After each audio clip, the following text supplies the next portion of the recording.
Tonight we have some phenomenal brothers that are going to be joining us. Phenomenal brothers. And tonight our theme is the Black man, blessing or burden. And I am so pleased that I'm not just going to have this conversation by myself or with a group of sisters, but with a group of strong Black men that have made an impact in their communities, in their social circles, and they have just been great, impactful friends and brothers to me personally. And so tonight, I don't want to belabor the whole conversation. Why don't we dive right in and begin to introduce our panelists for tonight? Tonight, our first panelist is none other than Dr. Jeff Obafemi Carr. He has been a friend and a brother. I met him, let me tell you before he even comes from backstage. I met him when I was a student at Fisk University in Nashville, Tennessee. And I was a theater major, just in case you didn't know. Theater major, dance minor. And Jeff was the epitome of the actor par excellence while we were in Nashville. And he came alongside me and he encouraged me in such a mighty, mighty way. And he encourages me even till this day. He is also, not only is he a thespian, but he is also a theologian. So I want you all to meet my friend and my brother, Dr. Jeff Obafemi Carr. Hey, Dr. hey. Carr. Good to be here. Good to be with you, Dr. KJ, and to see you on the digital space. It's great to be in a place. I greet you from the Infinity Fellowship here in Nashville, Tennessee. We are Nashville's independent interspiritual community. We are absolutely the fastest growing interfaith, interspiritual community in Nashville. We are also the only interfaith, interspiritual community in Nashville. So that makes that a little bit easier. But I work at the intersections of race, interfaith, and interspiritual dialogue, improvement for Black youth and young people, the arts, and media. I'm an award-winning filmmaker and a few other things, but most importantly, I'm a Black man tonight, and I'm happy to be here with such an esteemed panel. Wakanda forever. All right. Is that a Black Panther moment? Would it be anything else? Would it be anything? I see you, Dr. Carr. And next we have with us this gentleman. I met him when I was a part of the AME Zion Church, and he is none other than the pastor of the mother church of African Methodist Episcopal Zion churches, and that is none other than Pastor Malcolm Byrd, all the way from the village of Harlem. Come on, Pastor Byrd. I am thrilled to be here with you, Dr. KJ, and thrilled to be here on this broadcast with you and these wonderful panels. I began thinking a little bit about your theme over these broadcasts: liberated love, liberated life, and that word liberation really stuck with me tremendously. Liberation, for it to be effective, for it to really stick, must be a daily enterprise where liberation happen once and you go through life liberated once. No, we must liberate ourselves from the confines in which culture and society have placed us in each and every day. The box that I liberated myself from yesterday is now gone. I have a new box, a new mountain, a new wall to scale today. So it is my hope as we engage tonight, this broadcast, though I'm a panelist, will help me scale the walls of oppression that I have encountered just today. And I anticipate by the time this broadcast is over, I will be duly liberated. Amen. Well, amen. You seem like you're ready to start the party already. Oh, ready. I'm ready. All right. And next, family, the next person we have is, he was my little brother when I was at Fisk. And then the Lord allowed our paths to cross again when I went to Howard University School of Divinity. And though he is bigger than me, he's still my little brother. I just need to make that very clear. He is none other than the Reverend Dion Davis. Oh, Dr. Agard, what a blessing it is, an honor, just to be able to be here with some great brothers and some brothers that I truly believe that on tonight we will be able to speak truth to power and speak from a place of understanding from the different perspectives in which we've been trained, brought up, and have been exposed to. And so I just thank you, Dr. Agard, big sister, for allowing me the opportunity to come and share. I don't have my Wakanda cup, but Wakanda forever. Wakanda forever. Yeah. All right. And finally, family, our final panelist, last but not least, by any means, this brother is probably the brother that he's the last person I met out of all of these brothers, but he has indeed become a brother beloved. He is also a graduate of Alliance Theological Seminary, and we have some friends in common. We've been able to do mission work together internationally, and I'm so glad tonight that I'm able to have none other than Reverend Dr. Keith Campbell. All right. Dr. Campbell, we can't hear you.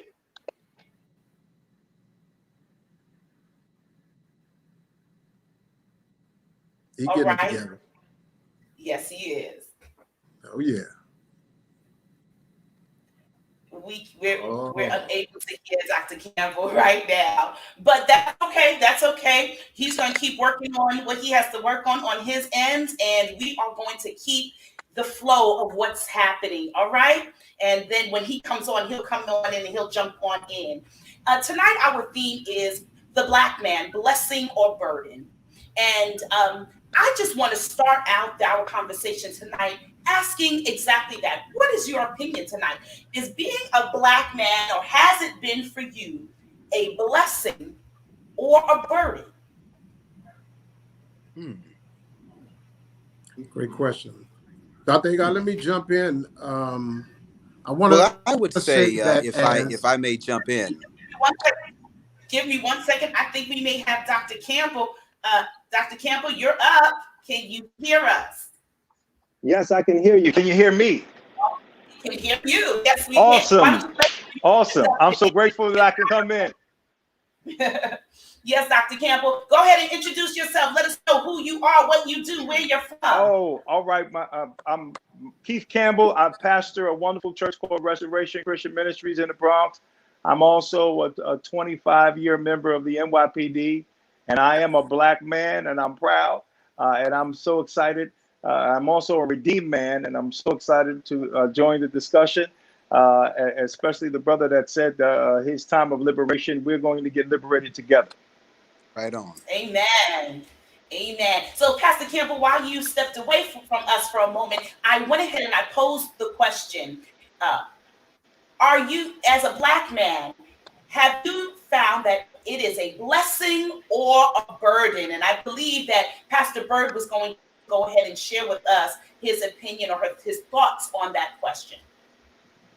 I think if I can just jump in, I think simply the stride of a confident brother's walk can be in many respects the watering that the dry ground of our communities desperately need. Us simply emerging from our domiciles, being present on the scene, swaggerliciously engaging, makes the difference in every sense of the word. Us simply leaving the house carries with it more than just us being focused on where we're going. That for us, the joy has to be in the journey, because as we're getting to where we're headed, we are encountering persons in our community who are the beneficiaries of that strong Black male presence. I have never in my life felt that being a black man was problematic. I would most certainly say that being a black man in America carries with it some extra stuff that we wake up with, that we live through, that we experience life with. Some days I wake up and I have the angry black man syndrome. I never signed up for it. I didn't go downtown and buy some angry black man syndrome. It is just something that is inherently within me, a part of my DNA. There's a sister who's done some research on this down at Howard University regarding how systemic oppression over generations has affected genetics within Black people. That the pain and the horror of our foreparents as cargo in the Middle Passage has put some things within us. And I realized that when I wake up with the angry black man syndrome, it's not just because of the oppression and the pain that I have experienced in life, but I'm waking up with my great grandfather's pain and challenges and issues. And so I do believe there is some burden attached to blackness from a male perspective. But let me tell you something. Every time I go somewhere, I realize that God loved me so much that he made me a black male. I realize that, that what he put into us, he didn't give to anybody else. It's that's something extra that he gave, that the soul in which we talk, the brilliance of our minds. When God made us, he truly made us special. And so I don't regret at all being a black man, but I most certainly know that burden is real. Amen. Thank you, Pastor Dion Davis. You have something you want to share? Let me jump in right quick to say, first of all, I believe as a black man, we're blessed. Because we were formed, fashioned, made, created, and placed upon the earth by God. That's the blessing within itself. Being the essence of the representation of God upon the earth. And the blessing is that we did not start at slavery. Oftentimes that's where we started. But no, that's not where it started as a black man. It started in the beginning, in the garden, the creation of a black man. And so that's the blessing. And if you want to fast forward to the slavery moments, do understand that those men that captured us understood we was a blessing, because they went after the strongest. They went after the bravest. They went after the intelligent, because they knew that what was before them, they would need that. And so who did they go after? The black man. What a blessing. What an honor. What a privilege to even be recognized in that manner. And so here's the burden. The burden becomes the mindset.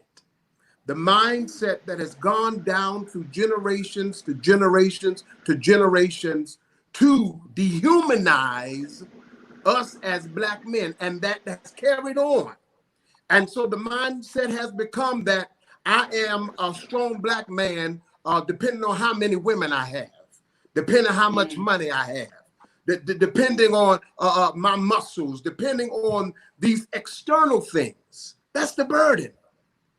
But however, it's a blessing when you come into yourself.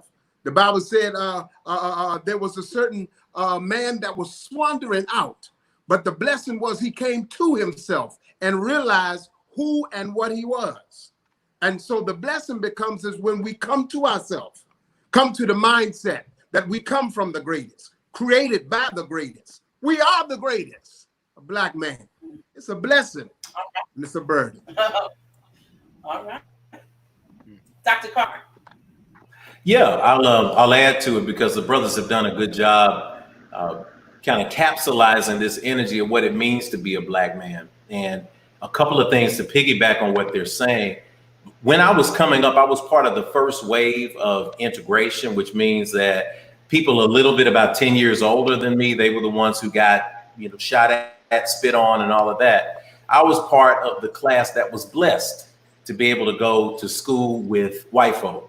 I learned very quickly that I had an inability to articulate that while the outside world thought this was a blessing, it didn't feel like a blessing. Being invisible in the classroom did not feel like a blessing. Missing out on roles and opportunities because I was not white did not feel like a blessing. So it took years, and it takes all of us in a society where we are at the bottom of the pile, as it's structured with white supremacy. It takes a while for us to work into a space of self-realization where we come to the understanding that, yes, it really does mean something to be descended from the very first people on the planet. It means something when you take that into context, what it means to be written and created in the image and likeness of God. Whatever religion you study, there's always this unified notion of we're created in the image and likeness of God. It takes me to 1994, the first time I set foot on the continent. I set foot in our original Holy Land, which is 10,000, 15,000 years old, and that's Kemet, or Egypt. I crawled down at a 45-degree angle into the Great Pyramid of Khufu, the Greeks called Cheops. And I remember sitting there and looking up over my head and recognizing that 1,300,000 stones, each stone weighing 4 tons each, was on the top of my head, put in place with such perfection that every 100 years a star would shine through the shaft and illuminate the pyramid. And these people look like me. Not from this moment, not from that moment forward, did I ever accept anything for myself or a Black child that said we can't do math, we can't do science, we can't do philosophy. We didn't give the origins of evolution of religion. This reminded me of what a blessing it is to be gifted with not only the skills and the history, but what some would consider the burden of living through this generation. Because as Brother Malcolm said, I think it was Joy DeGruy talks about that generational trauma that gets put down into your DNA. In preacher speak, we would say generational curses, right? This is a DNA issue. It makes us move. If we put science in it, we say that one law of Newtonian physics is an object at rest remains at rest unless acted upon by an unbalanced force. An object in motion remains in motion unless acted on by unbalanced force. If we are in a line of feeling low about ourselves and feeling like we're not worthy, that's what experiences like tonight and conversations like this do. It brings the unbalanced force to remind us, hey, that's not who we are. This is who we are. This burden is an opportunity. Do I get followed? Yeah. Do I get stared at? Yeah. Do I have invisibility? Yeah. But do I ever forget that we are here on purpose and in purpose? No. So like the answer is to many questions, it can be a little bit of both depending on whose perspective you're looking at it from. Very nice. Well said. Dr. Campbell, do you have anything that you'd like to add to this particular question? Well, let me just echo the great words of these great scholars and men so eloquently spoke about who we are. And I think that it boils down to identification, revelation, and a revelation of who we are and realization. The truth is, as one of them said, in terms of the image of God, the Bible talks about the imago Dei, the image and the likeness of God. We are created in that, and that is a blessing. The fact that we are created in his entire image and likeness, we are the very essence and image of God. So that is always a blessing, and it should always be a blessing. And I'm blessed to be a Black man. I'm blessed. I'm blessed when it's hot and sunny out. I'm blessed in the South. I'm just blessed. I love who I am, but it can be a burden, and the burden is not on us. The burden is what people have put on us, or the establishment has put on us. So we do have to deal with the burden that most people dismiss. And I like the fact that you made it gender specific. You don't just have it just to be Black, you have it as a Black man. Because just like in the Bible, in Genesis, where Pharaoh tried to stop Israel from growing, he didn't cut off the female child. He cut off the male. He tried to assassinate the male children. And if you want to weaken any race, you target the male children or the male child or the men of that race to weaken those that will protect, that will provide, that will procure their legacy. And the burden is fighting the years of attack. And we have been attacked for centuries, and we are still attacked. And just by our presence, we have been intimidating to a lot of other people. And it really goes down to, and someone once said that prejudice is really the sum total of someone's fears. And a lot of times, you know, we don't have to open our mouth. We could just stand in the elevator, or we could just stand in the lobby, and people just walk in a boardroom and people are afraid because we are here. So that is a burden. Sometimes we have to soften our expression to ease others because they might just be intimidated by our presence. So we have the burden of making sure that you understand who we are. We're not the person that you perceived a Black person to be. We are who we are, and that sometimes we have to carry out that burden of proving ourselves, rather, which should not have to happen. But unfortunately, it is a burden when you have to prove yourself as equal, prove yourself as competent, prove yourself as righteous. So the burden is real, but that burden is not self-inflicted. That burden is put on us by society. Okay, and Dr. Campbell, you have an interesting dichotomy going on here. You have an interesting way in which you have to navigate. You shared with us in your introduction that you have been on the NYPD for 25 years. But I don't want to tell everybody how old you are, but I know that you are older than 25, which means you've been a Black man longer than you have been a part of the NYPD. Can you speak to us about how you navigate those waters? How do you navigate that stream between the two? I very good question. And navigation really basically you're saying is how do I interact and how do I survive the journey? And the truth be told, I don't stop becoming Black. I'm always Black. And I'm always, I am who I am. I don't put on blue and the blue, you know, diminishes my Blackness. No, I mean, I am always Black. I'm always Black and brown. I am who I am. And that's the beautiful and wonderful thing. And the good thing for me is that I always know and I'm always aware of who I am. Some people kind of lose themselves in an environment, in a culture. But because I identify with Christ and I have a strong foundation of who I am through the revelation of the word, I am able to not only celebrate who God made me to be, but I'm also able to be salt and light wherever I am and to be myself, originally me. So in the police department, of course, you know, and what's going on around the globe, people are feeling and they're tired of the oppression and Black men being singled out when it comes to policing in America. We're tired of over-policing in our communities. We're tired of being stopped, questioned, and frisked or profiled, racially profiled. So there's a lot of things that are going on.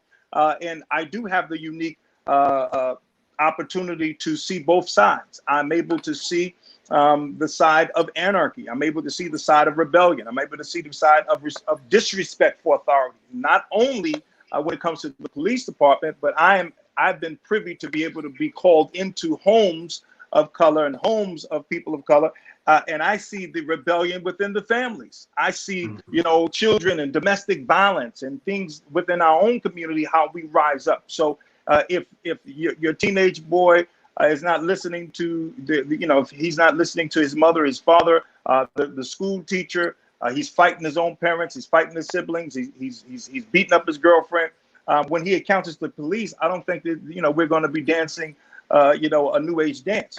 There's always going to be a consistency. So I see both parts, and what the the echoes and the cries of all of us that have been marching that Black Lives Matter is the issue of today. And not that all lives don't matter.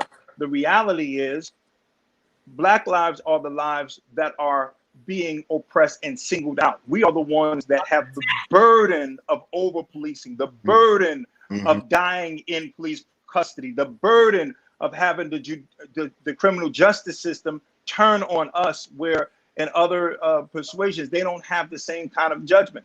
So what we're doing is we don't just want to matter. We want to be treated and created equal. I don't need a pass. We are just as good. Someone just said we're intelligent, we're brilliant, we're wonderful. So I think in this age, we have the wonderful opportunity because of those who have gone before us to fight the struggle, to open up opportunities where we can now be a part of police departments. We can now sit on the bench and be that judge of color and make the difference and integrate a system that was really not made for us. Very nice. Well said. Thank you. Thank you for that. So, you kind of went right where we want to go tonight. I want to know from you, gentlemen, what are your thoughts and what's your perspective on the current state of not just America, but on Black America? So often I hear that we lack leadership. So often we hear we have this crabs in the barrel syndrome. So often we hear, and I hate to even acknowledge her, but so I won't even say her name, but we have a woman of color who has spoken about how we glorify the bottom of our race. And what are your thoughts on that? What do you think about that? Well, I think, and I just want to say for the record, I don't want to be the one going first all the time, so I'll hold back. Let me say this. I believe that, I hate to be the one to say this, but I'll say it. Ideals regarding respectability is going to kill us. Let me explain what I mean by that. Amen. I had a professor in seminary who we regarded very much as kind of like one of the centers of the Black community in that seminary.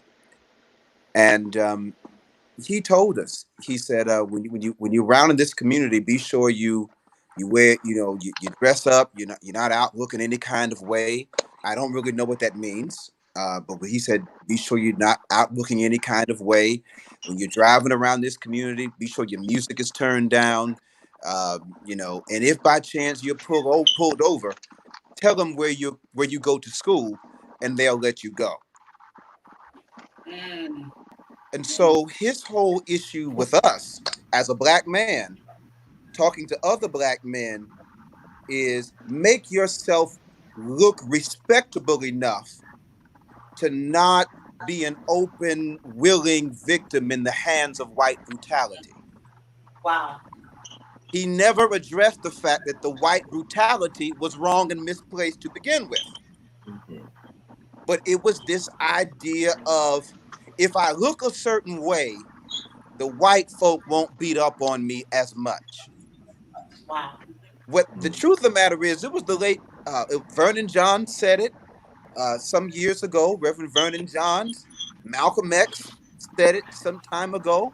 At the end of the day, in the eyes of some, whether you have a PhD degree or no degree or can barely spell your name, Black men are treated the same, regardless of what we have on, or how far we can throw that football, or how well we can dribble, or how well we can sing, or preach, or pastor.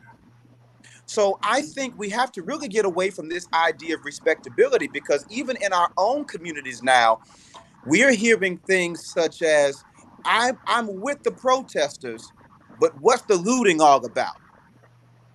Now let me push a little further with this. I'm not endorsing us breaking into stores.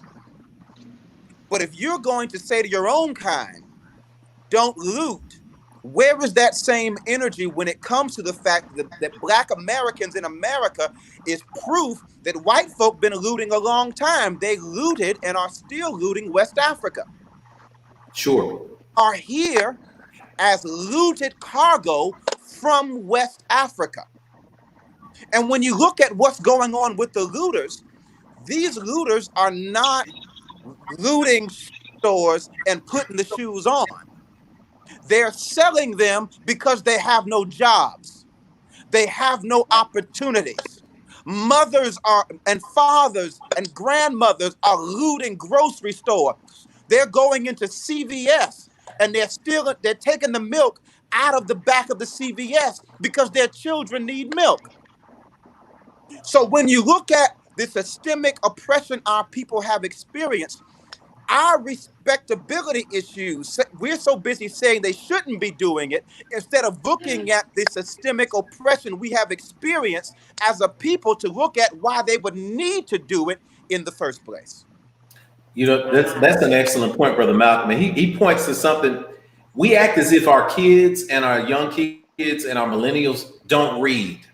We act as if they don't have access to the internet that none of us had access to. I have 5 children, 2 sons, 3 girls, from 25 down to 8. My 18-year-old, they understand history, not just because of their parents, but they watch what white folk do.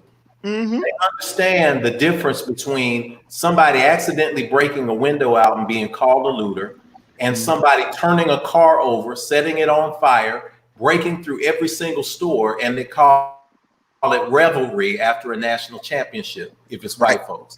Mm-hmm. So they understand this hypocrisy, understand this double standard. And what's most interesting, to piggyback exactly on what you said, Brother Byrd, when you talk about pressure being put on people who have all of the economic purse strings, and that pressure resulting in looting, tearing up property, beating people up because they aren't loyal.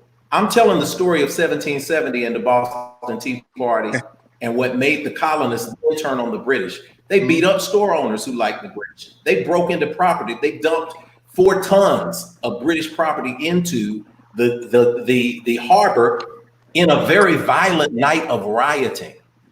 They called a massacre 5 people. One of them was Brother Crispus Attucks, but 4 other people died. It became a massacre that started an entire war.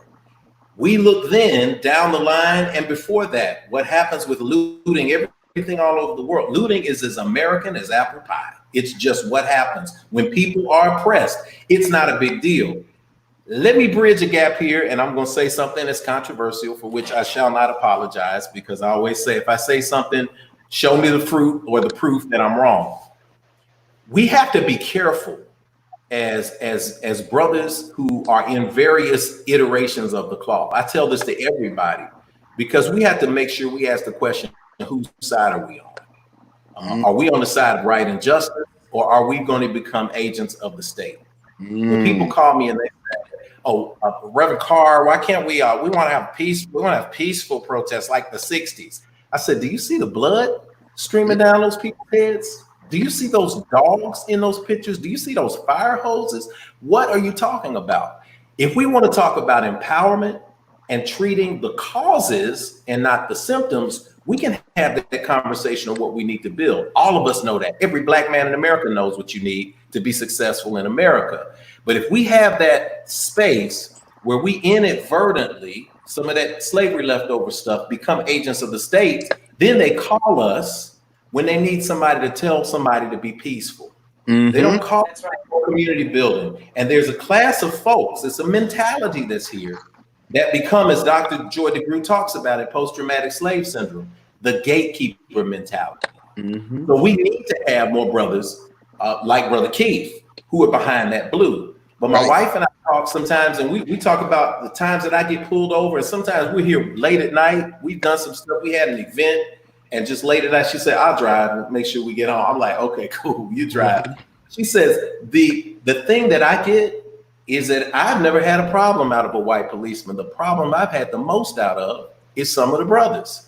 So what we have to look at is, how do we get more people like Brother Keith on, like my best friend Rick? How do we get people in that space in a system that puts glass, or in our case, a brick ceiling on how far we can advance, while at the same time understanding that it's not just on law enforcement. It's what happens when a person puts on a black robe and they decide that they've been accepted. What happens when they put on a brown suit and they get that position where they think that they are now accepted? They become as much a part of the white supremacy that's oppressing us as anybody with white skin. So those are the layers that we got to look at if we're going to be conscious and move forward in the society. How do we get focused on the issues of justice and making sure that we're getting something tangible out of it, so that we don't just fall victim to hitting our heads against the gatekeepers, because they will send gatekeepers out for us. Mm-hmm. Let me interject, gentlemen. I appreciate Dr. Reverend Carr's comments, and I appreciate you. Thank you for the compliment. And also, Brother Malcolm Byrd. I just would like to disagree slightly with some of those comments, and I respectfully do so, particularly when it comes to the area of rioting. Now, I do understand Dr. King's statements that although he said he did not approve of the looting and the rioting, however, rioters are a community of those that were unheard. So we understand the legitimacy of the reaction of the repression, of the oppression, and the result of a catastrophic results of consequences of what you get when you oppress a people. If you back a dog up in the corner that is wounded, you're going to get bite. They're going to fight for survival. We understand that. However, I cannot endorse that behavior, because although it may happen, things happen, I'm not going to endorse it. I cannot promote it, because what it does is it hijacks the message. And where we do need, and God has a people everywhere, and he is a God of all people.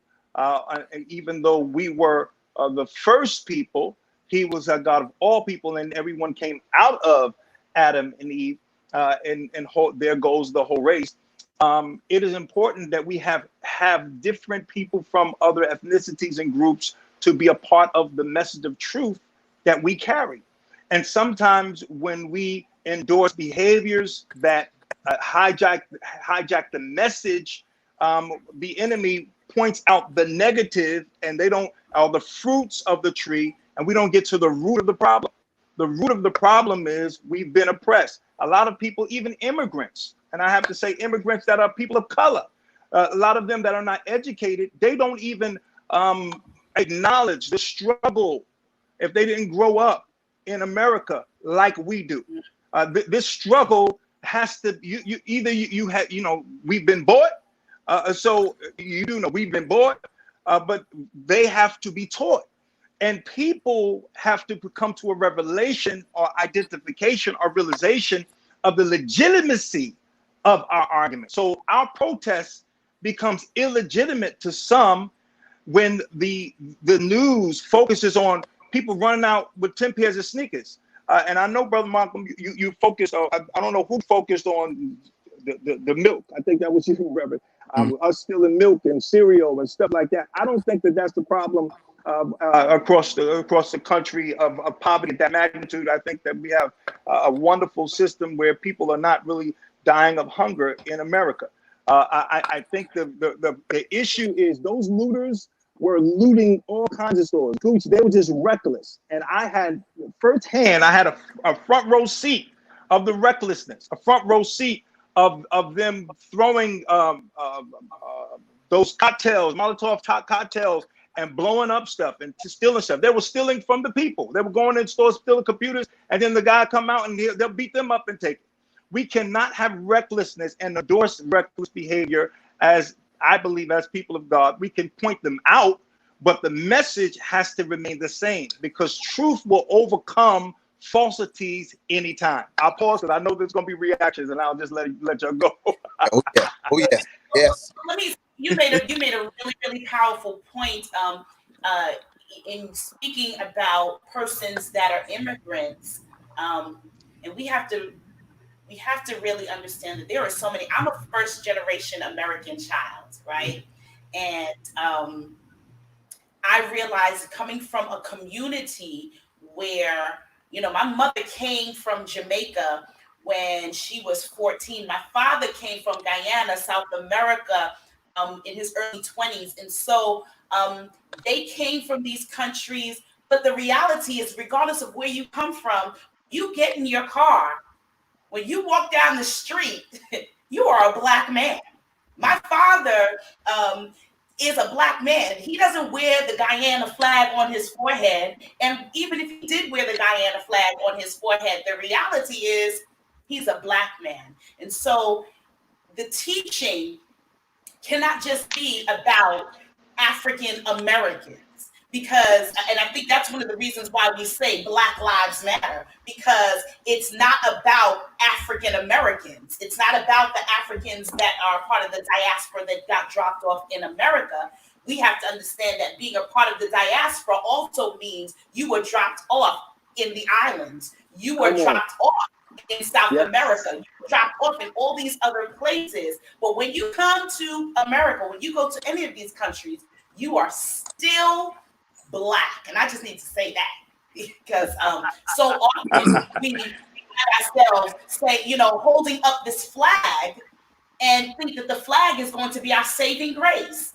And the flag is beautiful. We love the colors, but your blood is still going to be red because the cop still sees you as a Black man. Okay? Let me jump in here and kind of go to a root of, you spoke about titles, you spoke about descriptions, you talked about the imagery in which has been betrayed upon the Black man.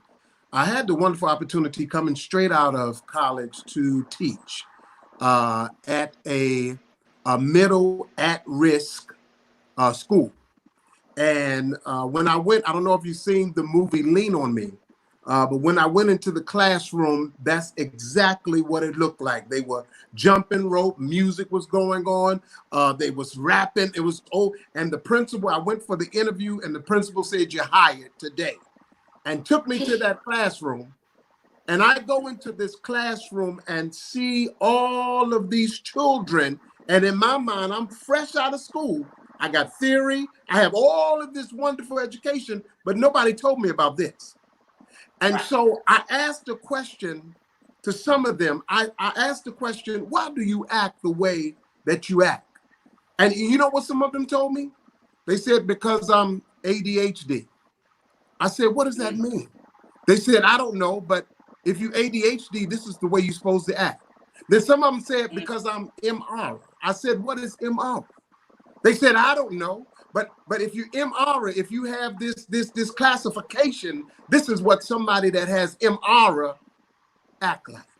And so you have those young people, I'm saying junior high school, they're used to these labels that you're nothing, you're nobody, you're gonna end up being like your sorry father, you MR, you ADHD, and they grow up with this. They hear it, they think it, it becomes a part of who they are.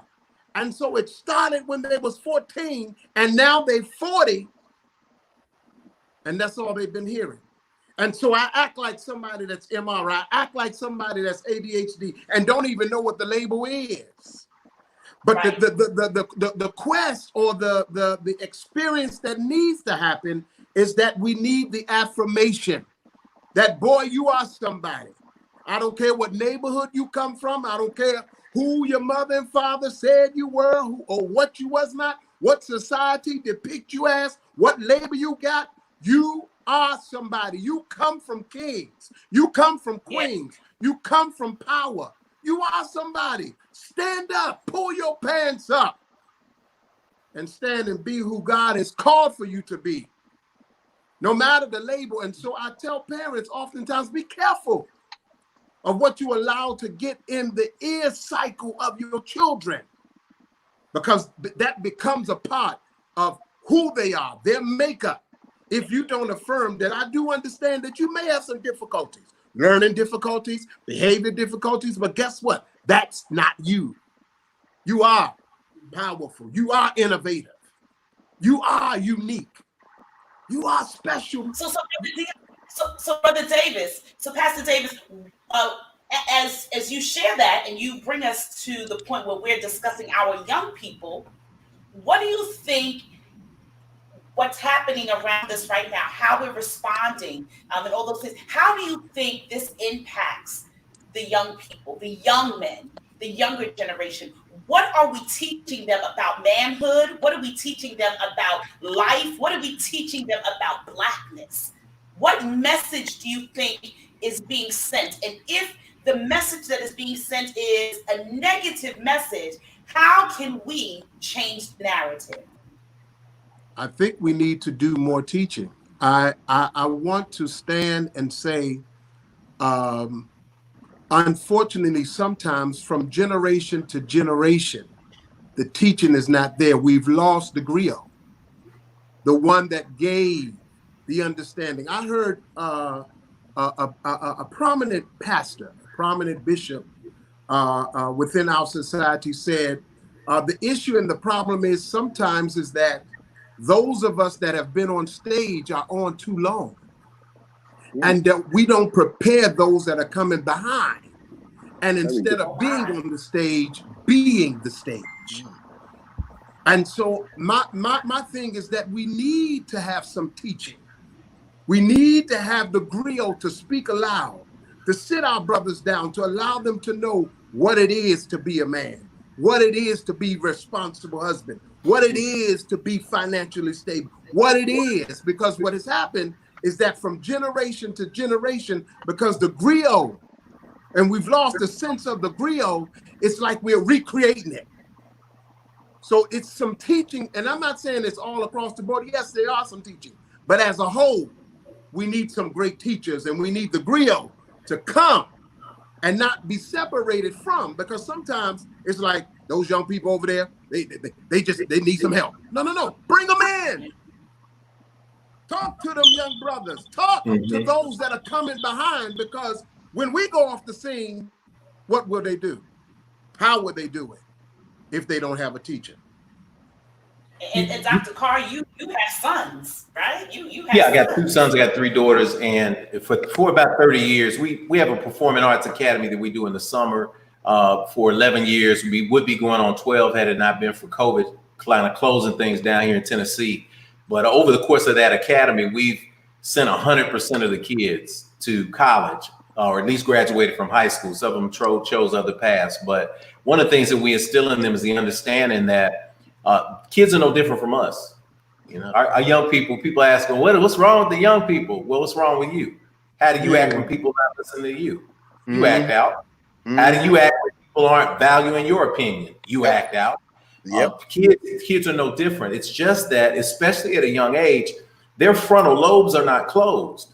So by the time they're 20, especially our boys, our girls mature faster, but our boys, their prefrontal cortex does not connect to the back of their brain. Their front of their brain, scientifically, where they have rational, logical decision-making skills, has not completely joined with the back of their brain, what they call the reptilian brain, that thing that is carnal and just all about survival.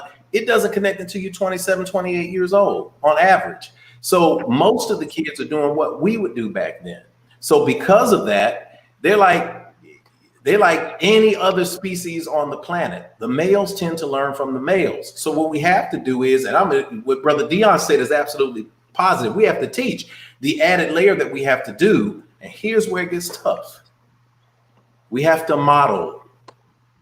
And I don't mean that from a moralistic perspective. I don't mean we have to somehow pretend we're holier than thou.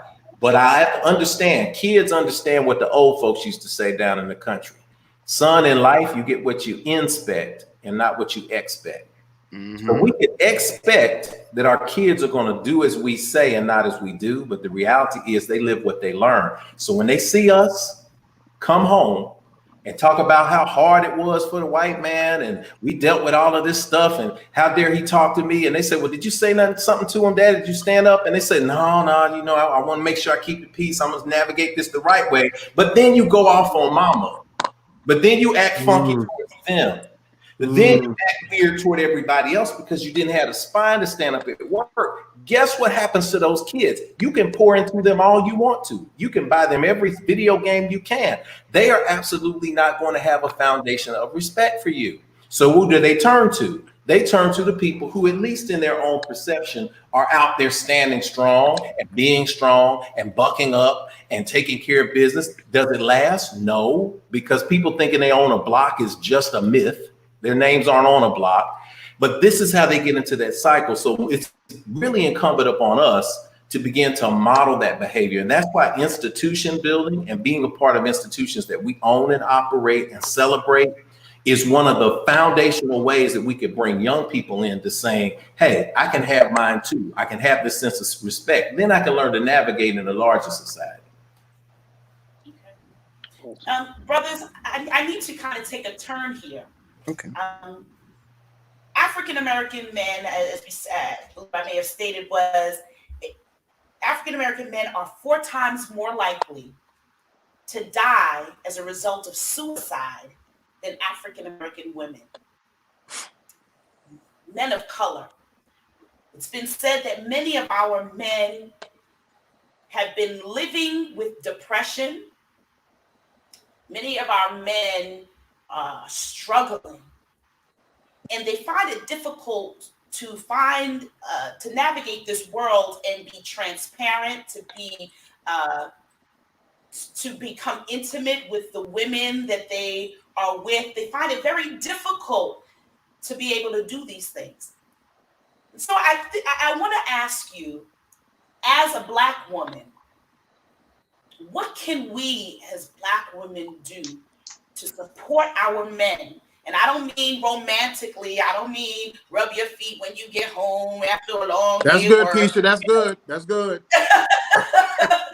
And I don't mean cook you dinner, right? I mean, all of those things are wonderful.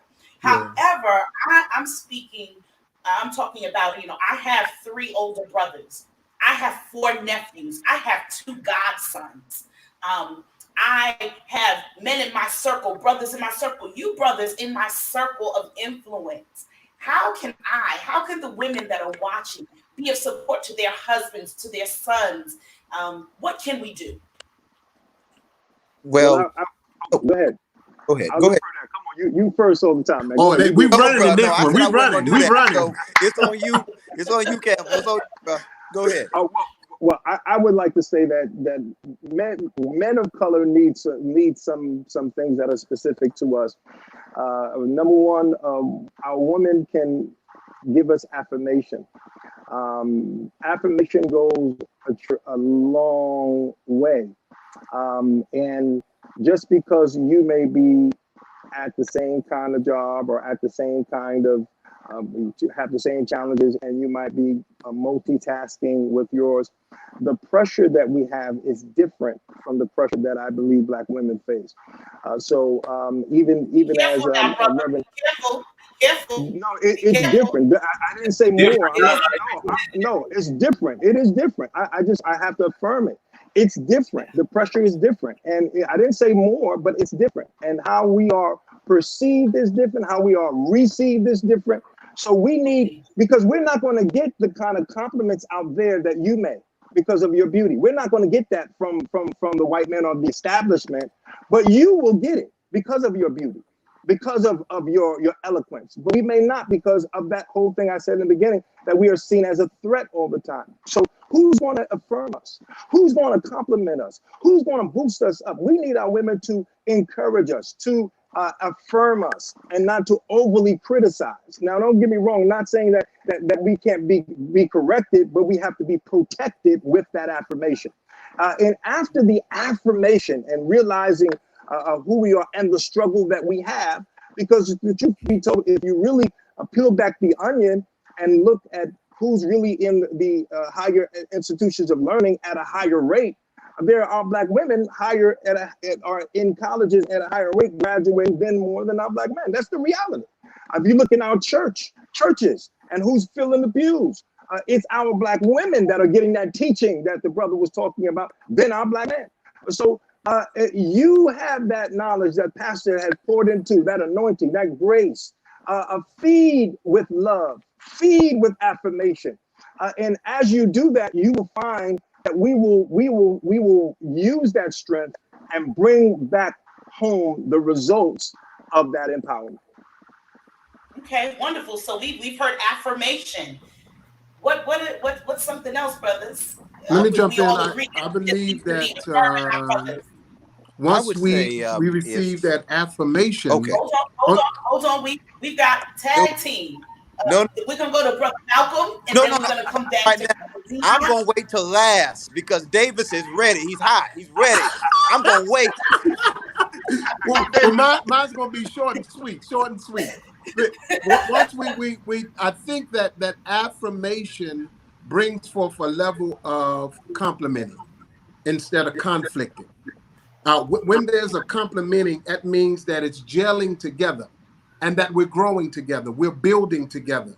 We're understanding together. We're fighting together, not each other. We're not bringing forth a conflict. And oftentimes that's what it is. And so the saying is, once you make it, don't hook up with a black woman because it's going to be major conflict. Right. Hook up with another ethnic group that will be more of a compliment. They'll do exactly. See, I was trying not to go there, Dion. I was trying not to go there. I didn't say that's me. I said that's what they say out there. Someone said it out there. So I'm saying the affirmation brings forth a level of complimenting. And when anything is joined together in harmony, it can bring forth results, resolve, can bring forth levels of completion. So I believe that affirmation is very important and complementing each other so that we can grow and build together. Good stuff. I hope sisters are taking notes. Affirmation and complimenting. Come on, Pastor Byrd, and then we're going to go to Dr. Carr. All right. Several things I'd like to say. And first of all, I totally agree with my brothers on this in every way. When you look at the fact that Black people, for the most part, have to wear a mask, Paul Laurence Dunbar talked about it in great detail some years ago. We wear the mask. In any corporate space, in church circles, getting that job, that corner office with the window, parking space, it comes at a price. And that price generally is how much of yourself can you divest to fit in to the social structure of whiteness in this corporation. And so by the time the brother emerges from that day of wearing the mask, not only are compliments necessary, not only are words of affirmation necessary, absolutely necessary, but we need a place of affirmation beyond just words of affirmation. Good.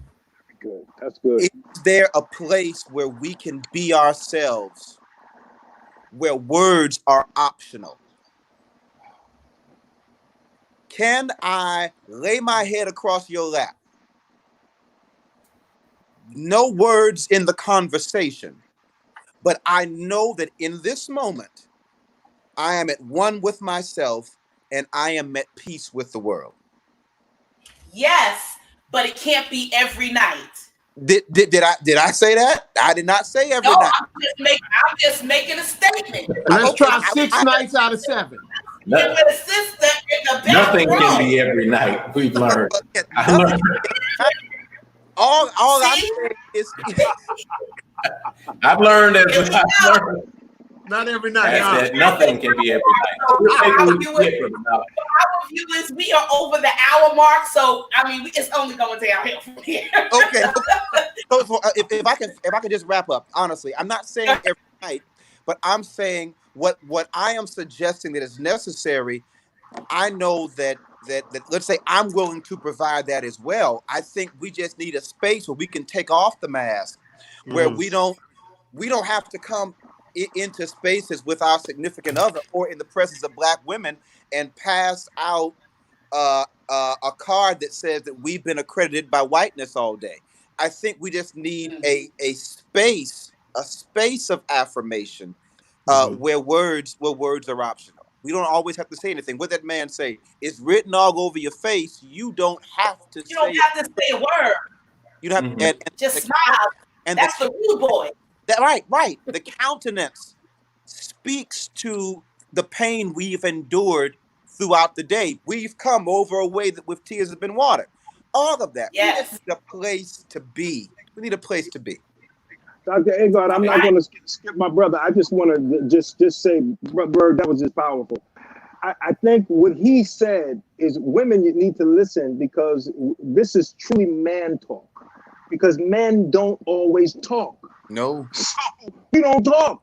We don't talk like that. Women talk, but we don't want to talk. But we want a space. And what he just said preaches, you know, he preached man talk. I'm telling you, excellent job, man. Go ahead, bro. I'm just back. I just had to affirm what you said, my brother. Excellent. I receive it, my brother. Thank you. I'm going to affirm, and I'm going to give a presumption, and you don't presume things or assume things, but I'm going to give all the brothers here a pass card and say we all good brothers, and just say that that's the case. That said, good brothers need good support, right? Yeah. We need the space of affirmation, but we also, as good brothers, we also have to make sure that we are holding other brothers accountable to be good brothers too.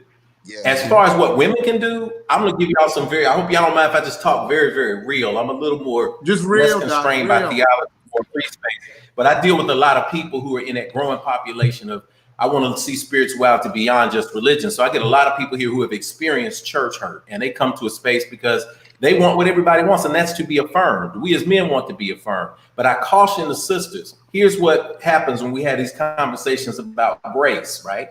Grace being unmerited favor. You got to be careful not to give unmerited favor to adult males, because there's a difference between an adult male and a man. So adult males will come in here. You're just able to reproduce, right? And a lot of sisters see an adult male, and he's got a beard, and he looks good, and has got a body. But is that person responsible? Wow. Does he build? Does he listen to you? Does he affirm you? Does he respect himself and others? If not, he doesn't fall into the category of that which needs the affirmation. Because what happens is we end up babying adult males so much that they never get off. My mom used to say, "Get off the titty, son." Grandmama used to say that, "Son, you got to get off of that." Because baby milk is good for babies, but as an adult, it will rot your teeth. So you got to stop playing games, allowing these people who have not earned the title of man by their behavior into your social space. But once somebody proves that their lobes have closed and they're self-determined and they know how to carry themselves, respect themselves, absolutely they need affirmation. And men, brothers, we have to not be challenged by strong women. We have to understand that a strong woman besides us, is the number one threat to white supremacy in America. So yeah, we might have to have disagreements sometime, and we might have to set the rules for what happens when we disagree. And we might have to have our relationship say, you know what, we're going to go behind closed doors and have this out in a respectful way. But when we get this done, we're going to find a place of peace and move forward. So I would say that space, affirm, make the brothers step up. Don't be a tool, because guess what happens with divide and conquer? They will give women a job over the men, knowing that if they taught them with that, there is more division. So finding that space where you will not be a tool is also important. And we recognize we're all on the same team. We're all working for the same thing.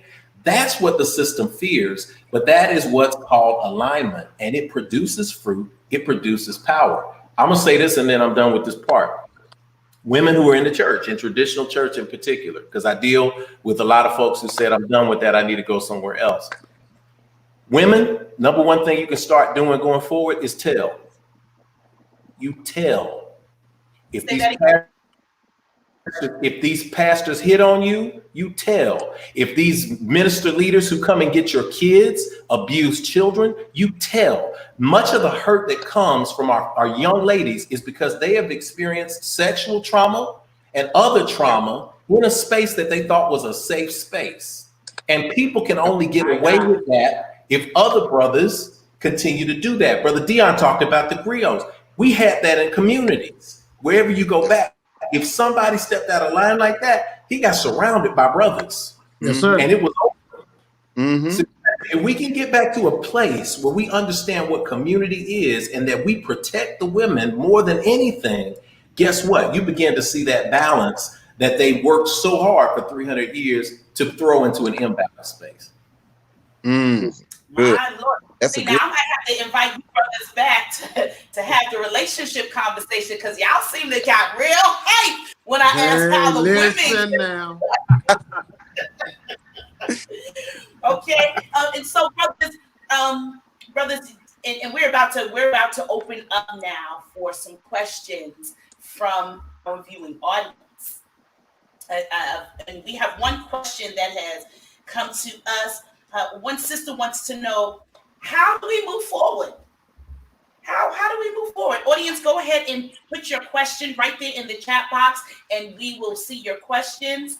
Our production assistant is here, Sister Tanise. She is right here, and she is going to make sure that I get all of your questions. So we have this question: how do we move forward? How do we move forward?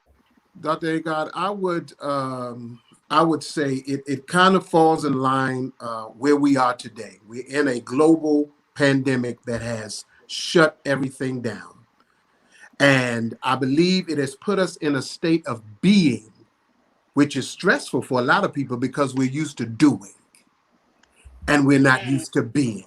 And I believe the way forward is being in this state and reflecting, being in this state and taking inventory, being in this state and not being so quick to do, and then find out that my doing was a mistake.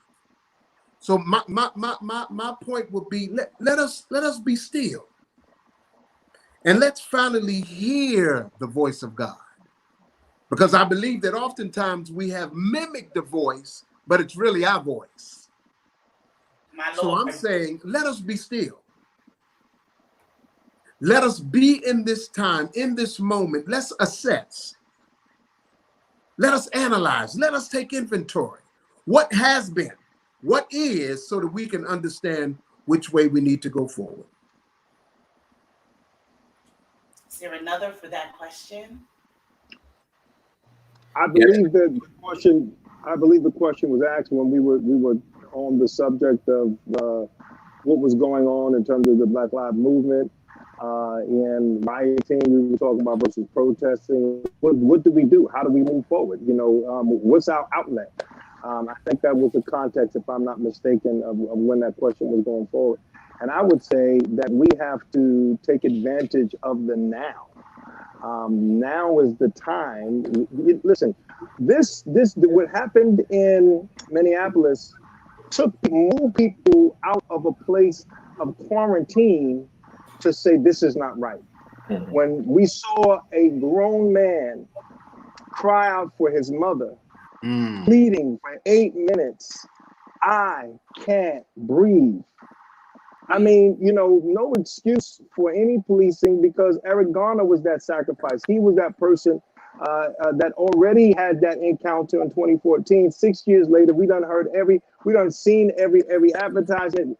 Everybody, we done seen the athletes. We had this echo. We done knelt down at football games. We were called sons of bitches, by the president of the United States of America because they were kneeling at an NFL football game. But when it's time for these officers to be called out, he didn't even tweet it.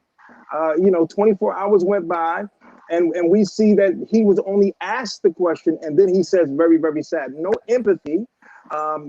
So it tells me that he was more concerned about what Colin Kaepernick did in the NFL, him kneeling, than the former officer Derek Chauvin, how he knelt and murdered Mr. Floyd. That screams to me that the time is now. I believe now the whole world, people that are not even in this country, has saw that was wrong. So we need to optimize off of that. Now's the time to vote. Now's the time to galvanize and mobilize our base. Now's the time to unify. Now's the time to march and to protest. Now is the time, because we have more people, not just in the Black community, but in the world community, who sees the injustice. Finally, you see it. I mean, and I'm a little bit cynical Roger Goodell's apology, but now you see it. After all of that, now you see it. And so I have a problem with the fact that you condemned players for doing something peacefully. So I have to go back again and to Brother Byrd's and Reverend Carr's statement and Reverend Byrd's statement regarding when they started to riot and they started to protest. Now they heard, because they rather them do it peacefully than the community unrest. They were a little afraid of that. So now all of a sudden we want to apologize because we don't want the world to go down. We don't want you to do what we did not talk about, what we should be doing. Let me tell you what we should be doing. We should be making certain that our monies are a part of this movement. That we should start boycotting places that endorse movements and systems that don't like us. Mm-hmm. How in the world are we? I'm sorry, but prior to him becoming president, I had a lot of Trump ties, and you think I'm not endorsing, I'm not purchasing anything that is going to oppress me and my people. And all of those ties were made in Mexico. No, go, man. Catch the baton. No, all I was saying, Doctor, was all those ties and shirts were made in Mexico. Yes, Wow. sir. How ironic is that? But it's about business with those guys, man. Even Roger Goodell's not making a moral decision. He's making a business decision. 70% of the NFL is black, and those brothers started doing those videos saying, "This is me." So the fear is, I'm not going to have a business in the fall if I don't kowtow and give people an apology. The extent to which we don't recognize that, and we start throwing backflip parties and saying, "Oh, isn't it great that they apologize? I'm going out and buying my Packers jersey now." When we get out of that place, we start. So the way going forward is real simple. It's pretty brief. We have to recognize that this is a unique opportunity. Piggybacking on what the brother said, COVID stopped us, as Brother Dion said, stopped us from doing and put us in a state of being. One marvelous state of being that we look to in nature is the butterfly, right? The butterfly begins as a larva, becomes a cocoon. It stays in the cocoon, and then it has to fight out of the cocoon. You think you're helping the butterfly by cutting it out of the cocoon, but you're actually damaging it, because while it's in there becoming a chrysalis, what is happening is it's building the fluids in its wings by pushing against, so that when it comes out, it emerges. This time of COVID, we can't go into a physical building. We can't go interact with coworkers. This is the time we're supposed to be reading, interacting, getting to know those strangers that are now strangers in our house because we've been working 12-hour days and we hadn't seen them because they've been somewhere getting schooled by somebody else. This is a remarkable opportunity going forward for us to hit reset in this cocoon and plan and strategize how we're going to go out, and we're going to operate and own the businesses that we need, so that when we do call for boycotts, we're not going without groceries or shoes or something that is made by somebody else. I think that what we're going to see is not a return to normal, but a return to something new. And that's the innovation that our people have had with us from time immemorial. It's the innovation that created every piece of American culture that we call American, from music to dance to art. Everything emerged from us and our struggles. So this is a time right now where we get a chance to go and get all the information and the knowledge that brothers have shared here tonight, Sister Dr. KJ, that you're sharing on a daily basis, to put this in this cocoon and say we're going to have a new way when we come out of it. And would you dare to say that this is the moment of Sankofa, that we ought to reach back and get it? Reach back and get all of those things that we had in Africa, and begin to cultivate and be reintroduced to it and allow it to become essentially a part of us again. Go ahead. I see you about to say something. Yeah, I was just going to add, it's a phenomenal moment of Sankofa if we understand Sankofa truly. See, Sankofa, the bird, looks backwards, but it's planting a seed on its back. When it's looking backwards, it is looking to the past for a reference point. It's not a permanent position. It's like looking in the rearview mirror, right? If you drive looking solely in the rearview mirror, oh my God, it's about to be ugly. But if you reference the rearview mirror, you have a point to put something on your back. But if you notice two things, the legs stand in the present. The body that is moving forward. That's the power in the Sankofa bird. Right now, we don't look back so that we can go back to the times when we were first building housing, first domesticating animals, living purely off the earth. That's how we look for. As my wife says, when we see the Black Panther movie in Wakanda, that's what we should be moving for. We're taking the past and we can build Wakanda, right? Because that's what naturally we would have done had not our culture been interrupted about 400, 500 years ago. So that's part of our nature, to look back, to get what we need, to plant that seed, to put it on our back, and then to keep the body moving forward. I love that. Amen. Amen. Gentlemen, this has been very, very rich. And I could sit here and talk to you all night. And it's just really rich, and it has fed my soul. As we wrap up, I'd like to wrap things up with asking my panelists to share their final liberating thought. But even as you share your final liberating thought tonight, let us also know what you're doing. If there's something great that you have coming up, that you like people, if you have a Facebook page, an Instagram page, if you have a podcast, if you have a movie coming out, if you have a book out, if you have any of those things that you'd like to share, this is the platform, this is your opportunity, because we want to encourage our brothers and sisters that join us on Living the Liberated Life. So whoever would like to begin with their final liberating thought.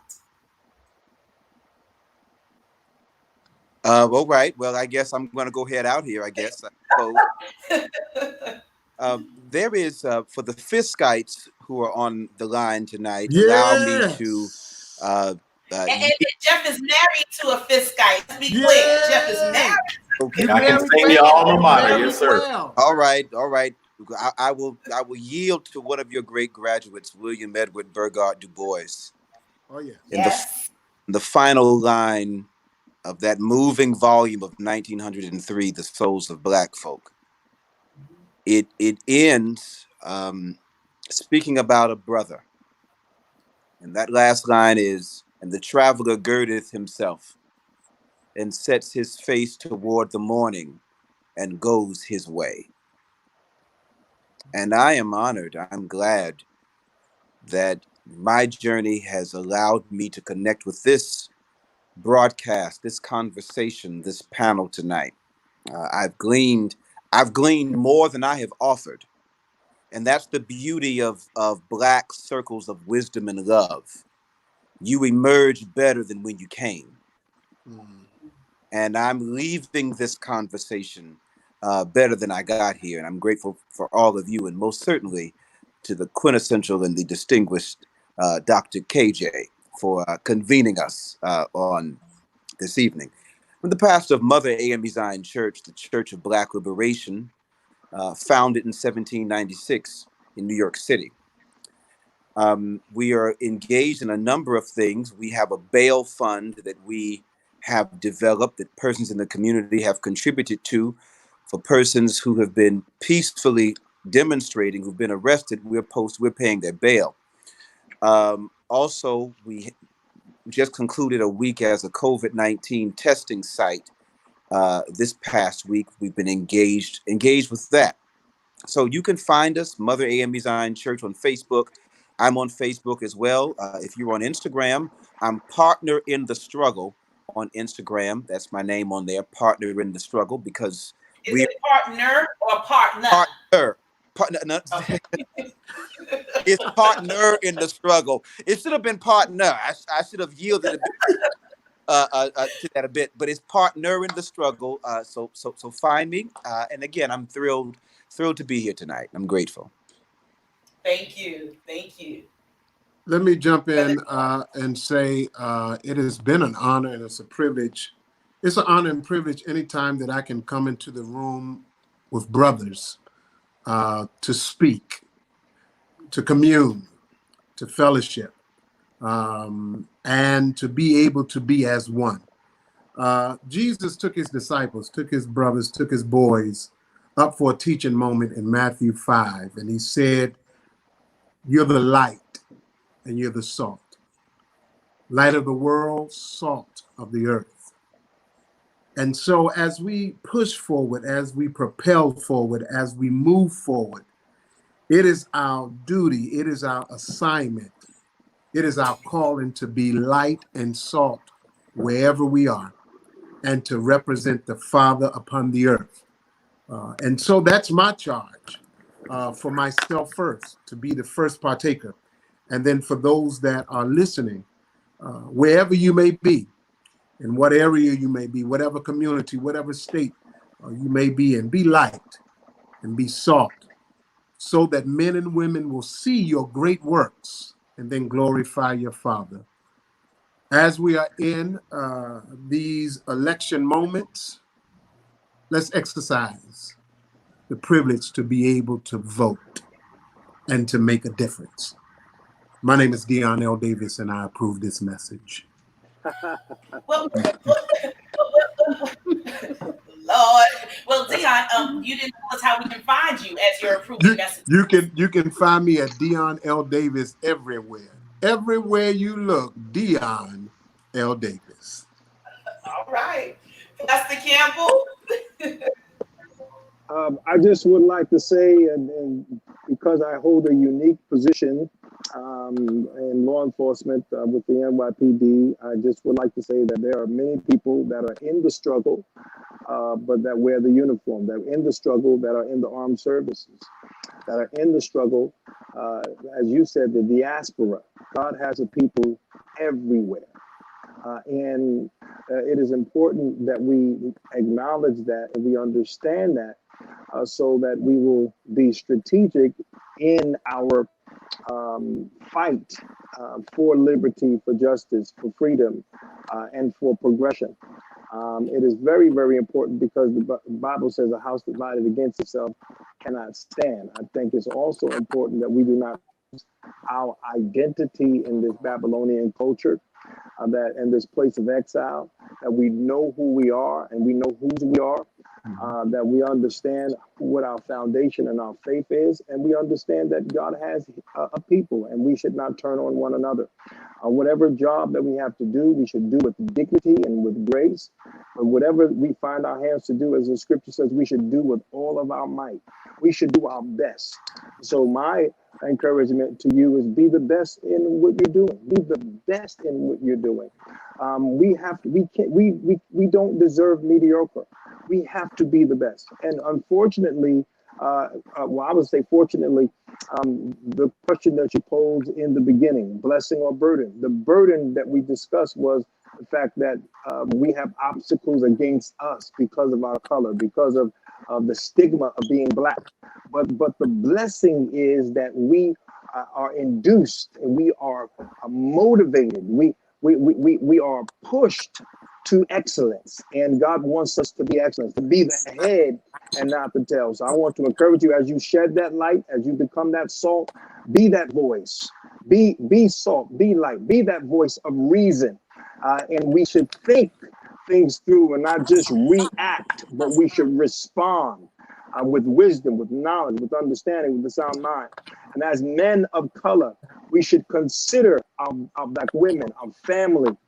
We should consider that our actions reflect who we are, but it also results in how they live.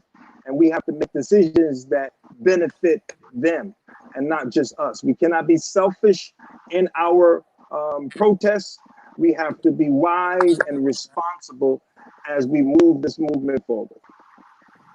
And Pastor Campbell, how can we reach you? Where are you? Oh, okay. Well, I pastor a wonderful church called Restoration Christian Ministries.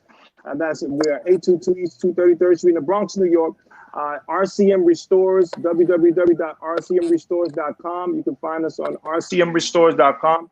And also, I am Keith Campbell on Instagram. I am Keith Campbell on Instagram and Keith Campbell on Facebook. You can find me.